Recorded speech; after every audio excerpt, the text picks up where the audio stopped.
Many famous and successful celebrities in various fields have sadly died tragic deaths. May mga ilang babanggitin po kung mga pangalan at depende siguro kung kailan kayo pinanganak, kailan kayo naging kabataan, ay matatandaan nyo ang mga taong ito. For example, Kurt Cobain of Nirvana. Hindi ko panahon yan. Ito, medyo malapit-lapit. Amy Winehouse. Itong susunod, hindi ko rin ito panahon. Whitney Houston. And of course, Michael Jackson. Marami pa tayong pwede madagdag na pangalan dyan ng mga successful people who sadly died very, very tragic deaths. Pag sinabi nating they died tragic deaths, it's either they overdosed in the use of drugs, or in many cases, they also committed suicide. Author Ernest Hemingway. Hindi man siguro matandaan ng lahat sa atin kung ano ang kanyang mga naging accomplishments, pero alam natin there was this famous author by the name of Ernest Hemingway. He also committed suicide. The director of the movie Top Gun, hindi man kilala yung author ng marami sa atin, pero yung pelikula, or rather yung director ng pelikulang Top Gun, who could forget this landmark movie by Tom Cruise? Yung director niyan, ganun din, nagpakamatay. And this fashion designer who at the height of his career, hanggang ngayon, even here in the Middle East, in Dubai, meron siyang a brand spread all over. Alexander McQueen, at the height of his career, also committed suicide. Mga successful people yung mga nabanggit natin, marami sa kanila mga mayayaman pa. At narating nila ang tugatog ng tagumpay. How sad that many of them either overdosed with drugs or committed suicide, either by shooting themselves, jumping on a cliff, or hanging themselves. May latest pang nadagdag dyan, of all people, this comedian, Robin Williams. He has joined this list very recently. At ang common denominator ng marami sa kanila, besides that they're famous, besides they're successful, is that most of them, the cause of their sadness in life, the cause of them overdosing with drugs, the cause of them committing suicide is what we call depression. Bakit ba na may mga ganong mga tao na pag sa sobrang tindi ng kalungkutan sa buhay, pag nadidepress, nagagawa yung mga nagagawa na siguro sa pakiwari nila noon na hindi nila magagawa? Is the focus of our message for today na pinamagatan po natin, what to do when depressed. What to do when depressed. Minsan pa po tayo manalangin sa Panginoon. May I invite you to just bow your heads, close your eyes, and let's continue to be in this atmosphere of prayer and worship. Aming Diyos at aming Ama, nagpapasalamat po kami sa pagkakataon na binigay niyo sa amin upang minsan pang sumamba. We're always thankful, Lord, na meron kaming ganitong privilege na maka-worship sa inyo. Na marami ng araw na pwede ito gawin. Hindi lang iisang araw sa isang linggo, pero binibigyan mo kami ng mga karagdagang araw na pwedeng magpuri at sumamba sa inyong dakilang pangalan. Kilala mo po ang lahat sa amin na naririto ngayon at nakikinig ng mensaheng ito. Alam mo ang aming mga pinagdadaanan sa buhay. Alam mo, Panginoon, ang aming mga iniisip, iniintindi, kabigatan, mga problema. Ganon din ang aming mga hangarin. At lahat po ng aming mga dinadala ngayon, we lay at your feet. And we ask you, Lord, to just minister to your people right now by using your messenger, ang inyo pong lingkod, bilang inyo pong instrument of blessing to your people. And we resist all works of Satan. We rebuke all works of Satan in Jesus' name. And we just welcome your Holy Spirit, your presence, your power, your peace, to move mightily and powerfully in our midst as we pray all of these things in the name of the Father, the Son, and the Holy Spirit. In Jesus' mighty name, this is our prayer. And all God's people say, Amen. What to do when depressed? What to do when depressed? First of all, magkaroon muna tayo ng isang working definition of depression. At ang gagamitin po natin is a very basic textbook definition of this subject matter. When you type this word on the internet, kadalasan, yung mga babanggitin ko, ang siya rin nilang sasabihin. Depression is defined as a state of low mood and aversion to activity that can affect a person's thoughts, behavior, feelings, and sense of well-being. So at least merong isang word dyan na medyo madali-daling intindihin. Mood. Mood.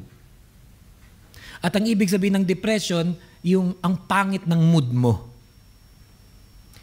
Siguro naman naranasan na ng marami sa atin yan. Siguro may kilala tayo na laging nararanasan yan. Siguro may kilala tayo mga tao na ito yung description niya. Mood D. Dagdagan mo na lang. Mood D. Tapos naapektuhan daw ang lahat ng kanyang ginagawa, yung kanyang pag-iisip, thoughts, naapektuhan ng kanyang behavior, pakikitungo, naapektuhan ng kanyang nararamdaman, at yung kanyang buong pagkatao o yung sense of well-being. That is why the definition further goes and says like this, that depressed people can feel sad, anxious, empty, hopeless, worried, helpless, worthless, guilty, irritable, hurt, or restless. Habang binabanggit ko ba yung mga words na yun, may mga naiisip kayong mga tao sa inyong isipan? Feeling ko meron. May mga pumapatak na mga pangalan. Ituloy pa natin. They may lose interest in activities that once were pleasurable, experience loss of appetite or overeating, have problems concentrating, remembering details, or making decisions, and may contemplate, attempt, or commit suicide. Insomnia, excessive sleeping, fatigue, loss of energy, or aches, pains, or digestive problems may also be present. Now, merong tinatawag na napakalalang depression. And probably yung napakalalang form of depression, ang kailangan na nun ay psychiatrist at medication. Sadly, among Filipinos, we do not have a culture of going to psychiatrist. In fact, para sa atin, ang pagpunta sa psychiatrist, nakakahiya. Na ang ibig sabihin, pag nagpapa-psychiatrist, baliw. Pero hindi naman yun necessarily true. Dahil ang pagpunta sa psychiatrist, hindi lang dahil baliw ka, pero merong dahil legitimate mental sickness na hindi naman kailangan ikahiya at pwede namang i-address sa mga panahon na ito, either through serious professional counseling by a psychiatrist o di naman kaya in some cases gumagamit din of course ng medication. Pero yun nga, gaya ng nabanggit natin, sa ating mga Pilipino wala tayong kultura ng pagpunta sa psychiatrist. In the West, this is commonly accepted among Westerners. At kahit pa nga sa atin na nagtatrabaho dito sa Middle East, saan ka nga makakahanap dito ng psychiatrist? Napakahirap nga rin namang makahanap ng ganyan. But we have to state that before we go any further, na meron talagang malalang klase ng depression na ang kailangan na ay psychiatric and medical help. Pero yung isa rin pag-uusapan natin at siguro doon tayo magpo-focus ay yung hindi ganun kalala pero nonetheless, nararanasan din ng marami sa atin and that is yung kakaibang sadness. Yung kakaibang kalungkutan. Nung araw, ang tawag lang dyan sa mga nagtatrabaho sa ibang bansa ay homesickness. When in reality, it is more than just being homesick. In reality, it's more than just being extremely sad. Ang totoo ay somehow, ang tao'y nadidepress. Kaya nga, ang sabi rin dyan that the depressed mood is not always a psychiatric disorder. It may also be a normal, take note of this, it may also be a normal reaction to certain life events.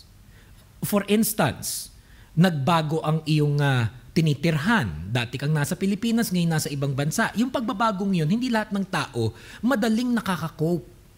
Yung nahihiwalay ka, yung nasiseparate ka sa mga mahal mo sa buhay, magulang mo, kapatid mo, anak mo, asawa mo, hindi lahat ng tao madaling nakaka-cope dun sa mga changes na yan. O di naman kaya life events, tumatanda ka na talaga, hindi rin lahat ng tao nakaka-cope sa pagtanda. May mga tao parang gracefully, they're growing older, while others, pag nakikita na niyan lumalaki bilbil niya, nagsasad na yung iba't ibang parte ng kanyang muka, may mga taong lungkot na lungkot every time they look at the mirror. Yung iba nga, pagtingin sa salamin, nasya-shock pa. Sino yan? Ikaw na ikaw yun? Pero dahil hindi mo matanggap yung nakikita mo, nalulungkot, and in some cases, that life event triggers depression. And it can also be because you're taking some kind of medicine. Meron din kasing side effect. Minsan nagtitake ka for your diabetes, nagtitake ka for your heart condition, yung mga maintenance, at iba't iba pang mga tinitake na gamot. Minsan may epekto yan sa mood ng tao. And although there are very serious cases of depression requiring already a psychiatric and medicated involvement, the focus of our discussion for today ay yung hindi sa hindi muna dun sa ganung katindi o ganung kalala.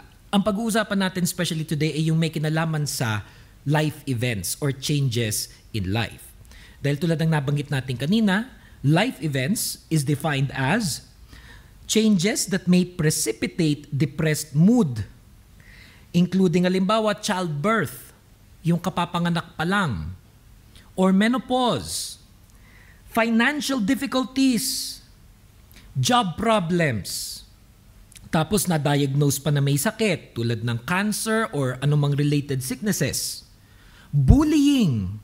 Yan, nagiging very famous term na yan mula sa pagkabata. Pero alam niyo ba, kahit ang mga matatanda, nabubuli rin. May nabubuli sa opisina, may nabubuli sa flat, may nabubuli even as they're adults. Loss of a loved one. Yung namatayan, napakahirap makarecover dyan. Natural disasters, madalas tayo nababagyo. Social isolation, walang friend. Yung out of place. Yung kahit saan siya pumunta dito, wala siyang makakonect na kaibigan. Relationship troubles, iniwan ng boyfriend. Hindi sinagot ng liniligawan. Pinagtaksilan ng asawa. Jealousy. Nakuning meron ka, para bang merong kukuha nito, lagi ka natatakot na baka merong mga agaw nito. Separation and catastrophic injury. Lahat ng yan, mga samples lang ng life events or changes that may trigger extreme forms of sadness, making people depressed. Idagdag mo na rin dyan yung traumatizing events. Traumatizing events that took place in childhood that can cause depression. Na kahit ngayon may edad na tayo, hindi naman nagabot yung trauma na yon, kaya bit-bit pa rin natin yung stigma. Kung paano ka pinapagalitan nung araw, paano ka napahiya, nasabihan ng bobo, o na-abuse hindi lang verbally but physically and sometimes even sexually. At marami pang iba. Pati na rin yung unequal parental treatment can also be a cause of extreme forms of sadness or depression. Yung kitang-kita mo na may paborito ang iyong nanay at hindi ikaw yon. Kitang-kita mo na may paborito ang iyong ama at hindi ikaw yon. This causes people to be very sad. This causes people to be depressed. At mula po dyan sa simple at textbook definition of what depression is, maaring meron tayong mga naisip na mga tao na nauunawaan tuloy natin ngayon, yung pala yung nangyayari sa kanya. Maaring kaibigan mo, kasama mo sa flat, sa trabaho, o baka pa nga asawa mo. O hindi naman pati ikaw sa sarili mo. Baka ngayon, may nararanasan ka sa iyong buhay. A life event, a change, a difficulty, a challenge. I pray that our message today will be a blessing to you as we specifically discuss things we can do when we are depressed.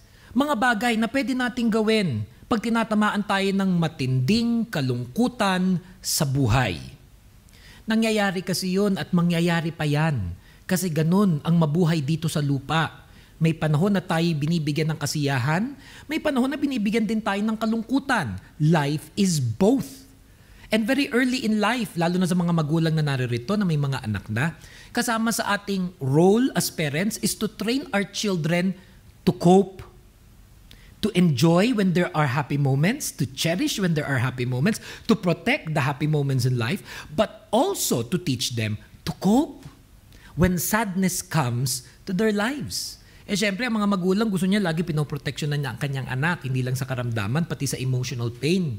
Kaya may kilala ako mga magulang, sinasadya nila hindi dinadala sa ganitong uncle, sa ganitong auntie, o sa ganitong mga family reunion yung anak niya kasi ayaw niya na baka maulit na naman yung ginawa sa kanya ng mga pinsan niya nung bata siya, maasar, mapikon. So sinishield niya yung bata sa ganong klase mga social experiences. And I don't blame them. And as a parent, why not? If that is what you think is the best way to protect your child.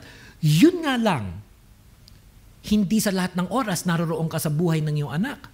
Darating ang araw papasok yan sa eskwelahan at meron din mga makakasalimuha yan na maaring gawan din siya ng hindi maganda. Magiging teenager yan, mai-in-love, magkaka-crush na hindi naman siya crush. O di kaya kahit na naging boyfriend niya, pwede nga rin ito pagtaksilan. O mga relasyong hindi rin tatagal. Alam natin lahat ang ibig sabihin nun, na ang buhay may sarap at meron siyang hirap. I find it that not all of us who are adults now have been trained well as a child to cope with both.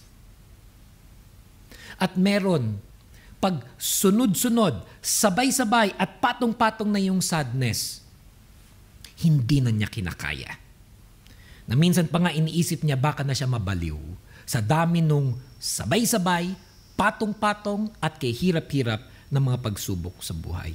Praise the Lord. Dahil may solusyon sa ganyang extreme form of sadness. May solusyon sa depression na nararanasan ng kahit sino man sa atin at nagsisimula ang solusyon na yan by accepting Jesus as personal Lord and Savior.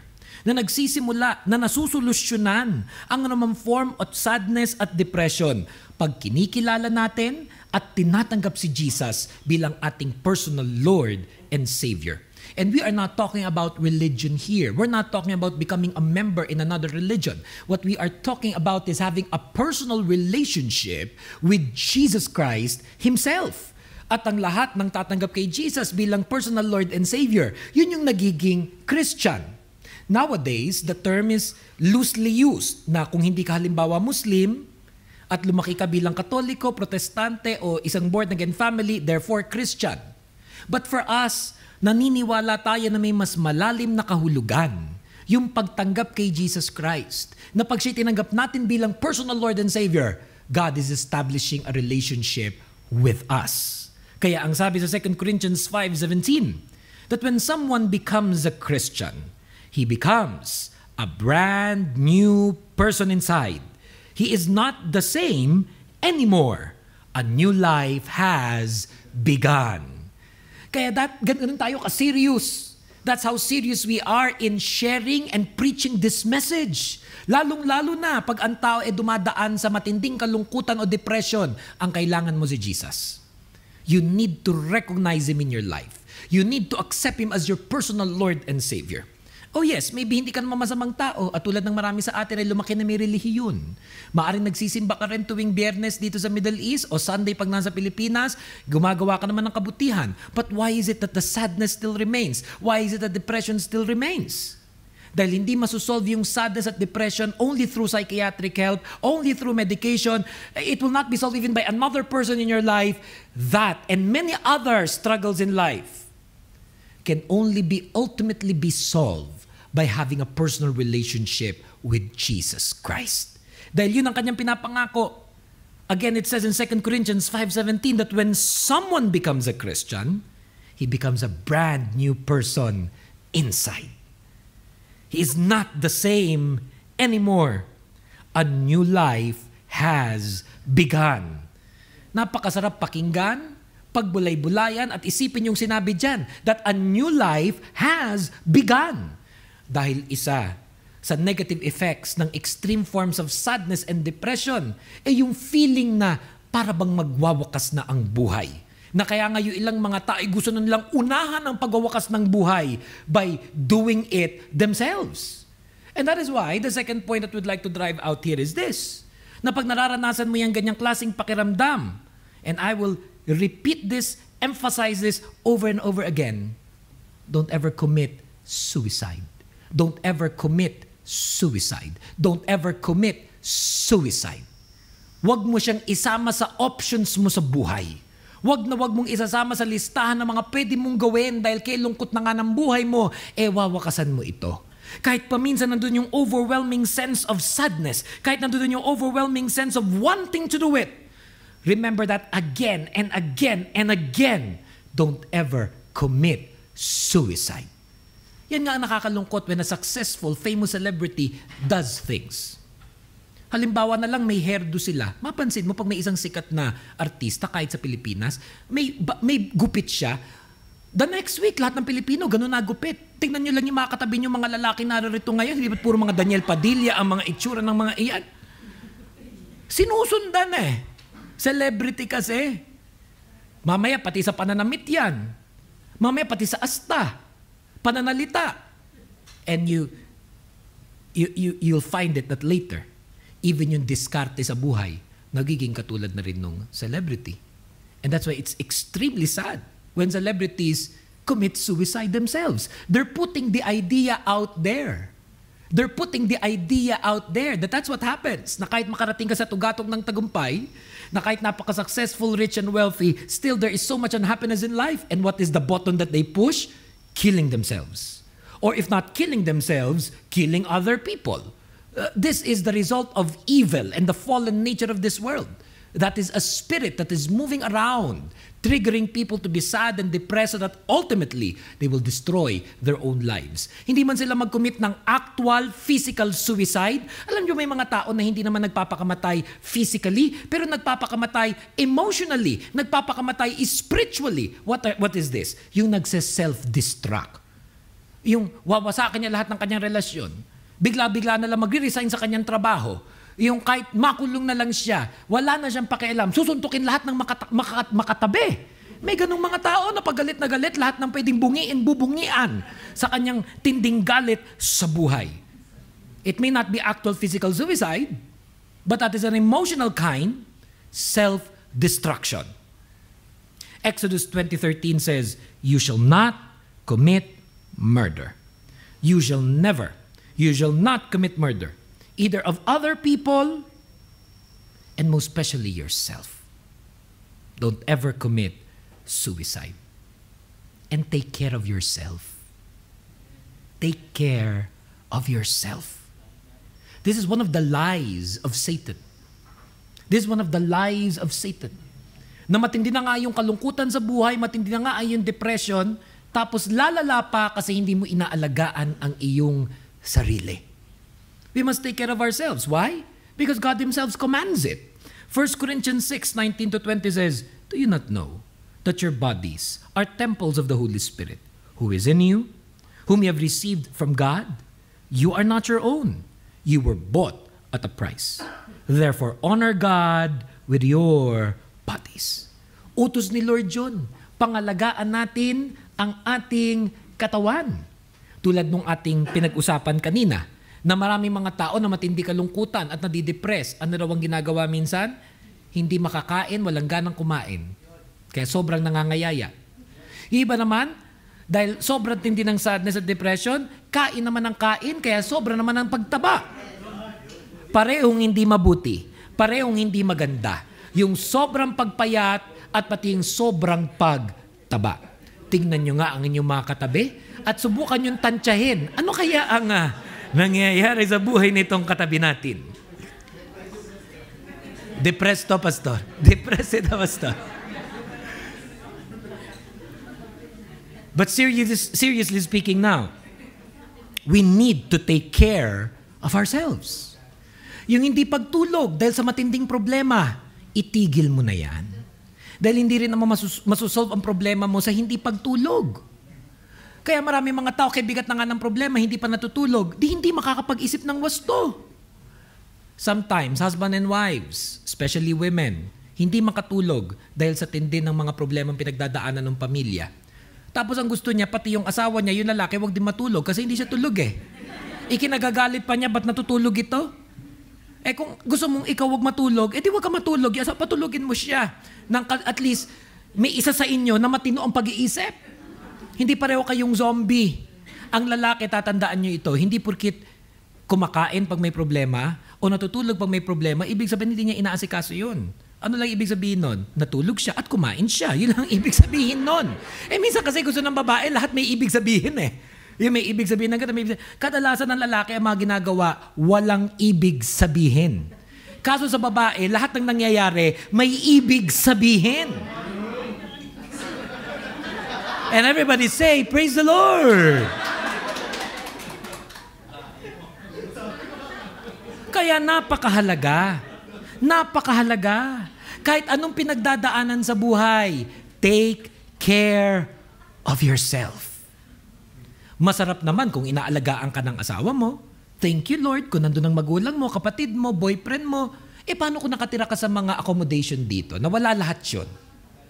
Yung mga kasama mo sa accommodation, mga wala namang pakialam kahit chill na chill ka. Wala silang pakialam kahit gutom na gutom ka. Huwag kang magpaapi-api dyan, huwag kang mag-awaan sa sarili mo. Ano dapat mong gawin? Take care of yourself. Don't wait for others to do it for you. Kaya minsan, kung hindi naman napakamahal, meron kang yung craving. Hindi ka naman magpapakataba o magpapaimpatyo, pero iniisip mo, parang gusto kong kumain ng ice cream ngayon. Ang bigat-bigat ng problema mo, kumain ka na ng ice cream. Kasi yun yung ibig sabihin, you're taking care of yourself. Na kahit napakabigat ng mga pinagdadaanan mo sa buhay, minsan may pumasok na isang idea, hindi naman masama, hindi makakasama sa iyong kalusugan. Pagbigyan mo sarili mo ng mga ganong mga simpleng joys and pleasures in life, hindi yung pagtatrabaho mo sa ibang bansa, puro na lang pasakit. Hindi yung araw-araw na lang ng ginawa ng Diyos ay kayong mag-asawa puro away. So minsan ipagbigyan mo ang sarili mo na may ginagawa mga wholesome and healthy pleasures. What does that tell you? You're taking care of yourself. You're taking care of yourself. Kaya, ano ibig sabihin nun? Kung ang bigat na ng problema mo, natanggal ka sa trabaho, nag-a-apply ka sa trabaho, wala pang nagre-respond. May problema kayo mag-asawa, yung crush mo hindi ka tinititigan. May problema kayo sa church, may problema kayo sa flat. Yung ganon. Pag uuwi ka sa bahay, wag mo na siya bibit-bitin. Pag matutulog ka sa iyong kama, wag mo na siya dalhin. Pagpasok mo kinabukasan, live your life. Take care of yourself. Tigilan mo na yung diskarte na puro pagdadrama. Tigilan mo na yung diskarte na puro kaapihan na lang ang ginagawa mo sa iyong sarili. Tigilan mo na yung diskarte hindi ka kakain, hindi ka matutulog. Remember this, and I will say it again. Take care of yourself. Take care of yourself. And sometimes it's so hard, dahil talaga namang minsan ang mga problema sa buhay, napakahirap, napakabigat, then get help from other Christians. Get help from other Christians. 1 Thessalonians 5:9-11 says, "For God chose to save us through our Lord Jesus Christ, not to pour out His anger on us. Christ died for us, so that whether we are dead or alive when He returns, we can live with Him forever. So encourage each other and build each other up, just as you are already doing." Ano po ang ibig sabihin niyan? Na pag si Jesus tinanggap natin as our personal Lord and Savior, we become a Christian. And then all the others that have accepted Him as their personal Lord and Savior, they become our brothers and sisters in the Lord. At dahil tayo magkakapatid sa Panginoon, ano ginagawa ng magkakapatid sa Panginoon sa pananampalataya? Sila'y nagtutulungan. Lalong-lalo na sa mga panahon na ito'y kailangan. Kaya inuutos sa ating lahat na kung ikaw ngayon ng malakas, tulungan mo yung mga mahihina. At kung ikaw naman ang nangihina, maganap ka ng Kristiyanong malakas na siyang pwedeng tumulong at umalalay sa iyo sa panahon ng extreme sadness and yes, in times of depression. Find someone, a believer of Christ, like you, who can also hold your hand in prayer and understand you even in the most difficult times of life. Kailangan merong ganun tayo sa buhay. Kasi pag walang ganun, minsan may lalapitan din tayo. Imbis na nakatulong, pinalalapan niya. Bigat talaga niyang problema mo, kaya ako sa iyo ito, inuman na lang tayo, tapos yan. Alam, bigat talaga niyang problema. Ito, meron ako solusyon dyan. Ito, ang gamot sa depression. Biglang naglabas ng shabu, biglang naglabas ng droga, ng chonky, ng marijuana, at kung ano-ano pa. At dahil wala ko niyan ngayon dito, may rugby. Ito, pwede na rin ito, pampalipas din tong rugby. Singhutin yan. May ganong bad influence na ang bigat-bigat na nga ng problema mo, sumama ka pa dun sa ang sinabihan mo pa. Yung taong hindi naman makakatulong, lalala pa. Kaya ano sabi natin dito, pag mabigat na yung problema, get help from other Christians. Find godly people who can help you, pray with you, hold your hand, and support you. Inuutos ito ng Panginoon sa atin. And that's why the church is a church family. It is not a religious organization. It's not a membership. It's family of brothers and sisters in the Lord. Imperfect individuals. May kanya-kanya ring mga kahinaan.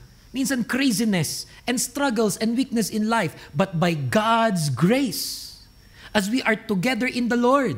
Sabi sa Biblia, when 2 or 3 are gathered in your name, the Bible says, He is here in our midst. When we're together, we are stronger.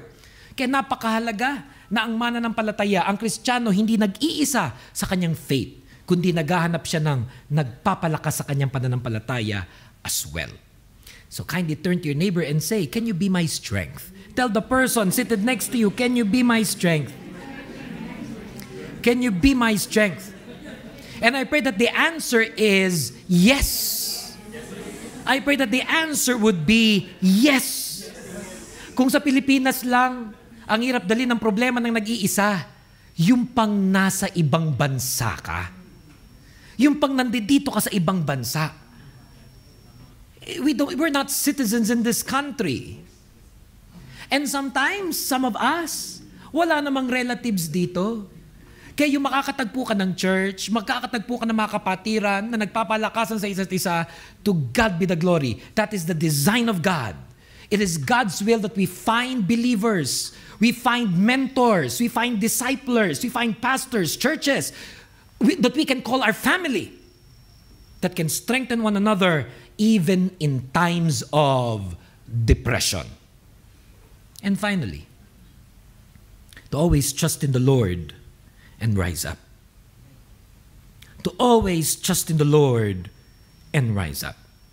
Isaiah 40, verse 30 to 31 says, even children become tired and need to rest, and young people trip and fall. But the people who trust the Lord will become strong again. They will rise up as an eagle in the sky. They will run and not need rest. They will walk and not become tired. I believe in this message. I believe in these verses. I believe that it is God Himself who is speaking these words to us tonight. Na kung kahit anumang kabigat ang ating mga problema, kahit anuman ang ating mga pinagdadaanan sa buhay, that we're extremely sad, that we are depressed in some fashion, na may mga pagbabago nangyayari sa iyong buhay. Meron in our midst today, walang trabaho. Meron sa atin na naririto ngayon, naghahanap ng trabaho, hanggang ngayon kay tagal wala pa. Meron tayong mga kasama dito na may trabaho man eh, hindi naman niya gusto yung kanyang trabaho.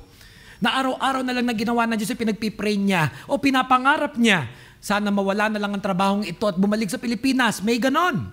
Very unhappy even with their relationships and marriages.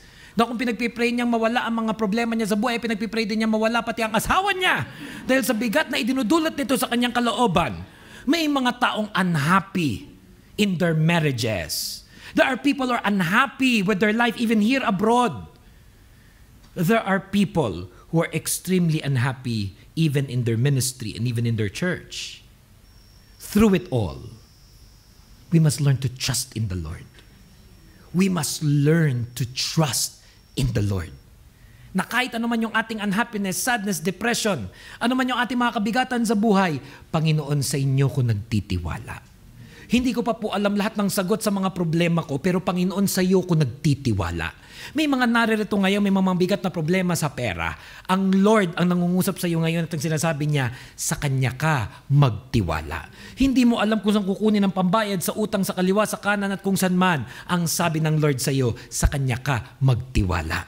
Meron sa atin may mabigat na problema sa relasyon, sa boyfriend, sa asawa, sa kung sino man. The Lord is telling you today to trust in the Lord.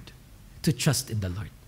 Na kahit gaano ka man kabagsak ngayon sa buhay, na kahit gaano ka man kabagsak ngayon sa buhay, by God's grace, you will rise up.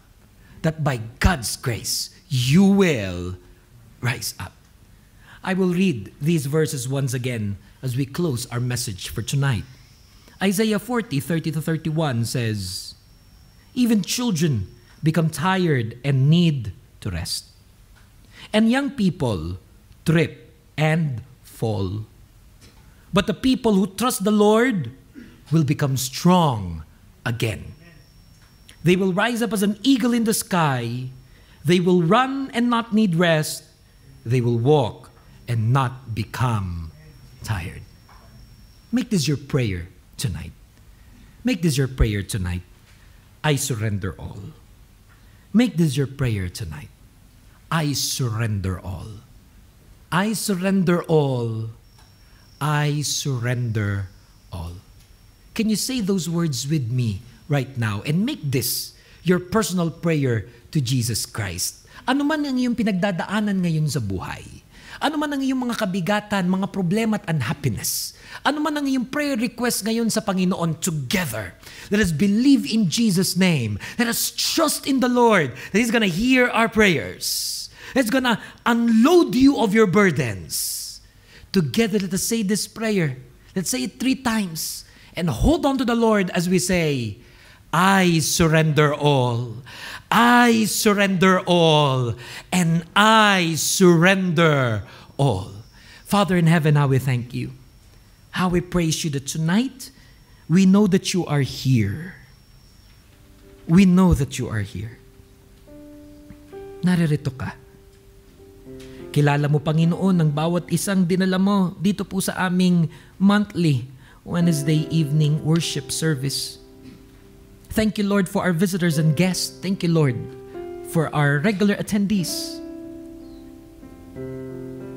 Pero higit sa lahat, nagpapasalamat kami sa inyong presensya na alam naming naririto sa aming kalagitnaan. Panalangin ko, Lord. Panalangin namin, Panginoon, hipuin mo ang bawat isa. Yung may kalungkutan, kabigatan, mga problema sa buhay, hipuin mo bawat isa.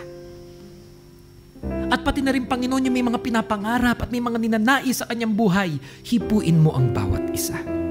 Right now, in Jesus' name.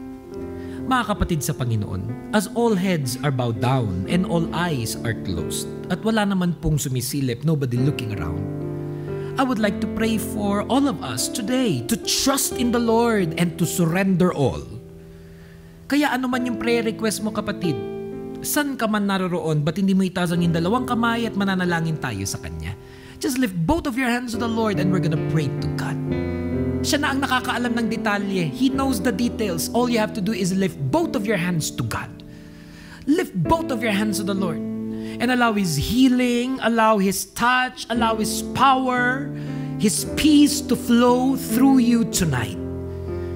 Salamat sa mga kamay na yan. Baka may gusto pang humabol. Habol ka lang, kapatid. Lift both of those hands to the Lord. Lift both of those hands to God. Thank you, Jesus.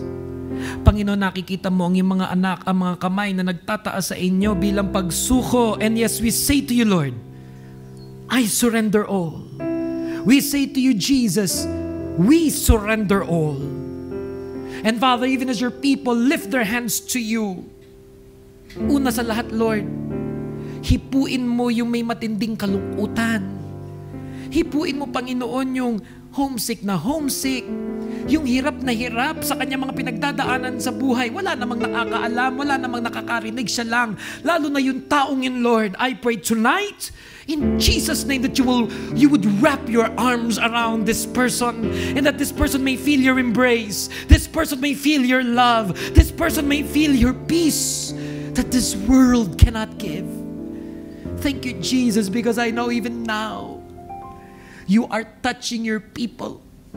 Lalong-lalo na, Lord, yung may mga worries, may mga fears, may mga struggles in life.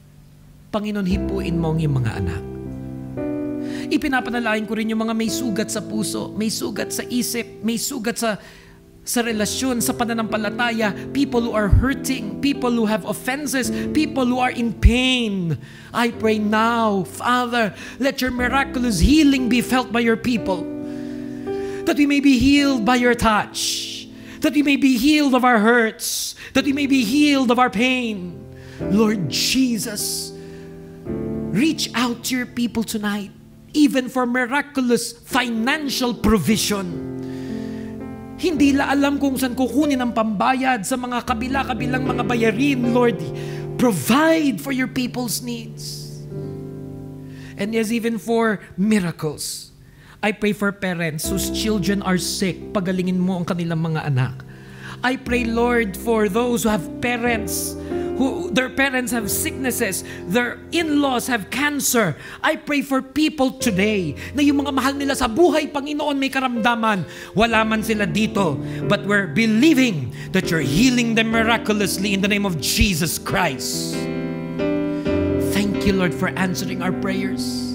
Thank you, Lord, because you know you will give us a good job. Thank you, Lord, because we know you're going to promote us. Thank you, Lord, because we know you're going to prosper our businesses in Jesus' name. Thank you, Lord, for the salvation of our loved ones. Thank you, Lord, for hearing our prayers.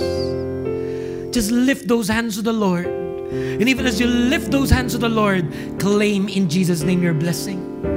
Oh, just and say, thank you, Lord, for the blessing. Come and just say it to God. Thank you, Lord, for the blessing. Thank you, Lord, for the blessing.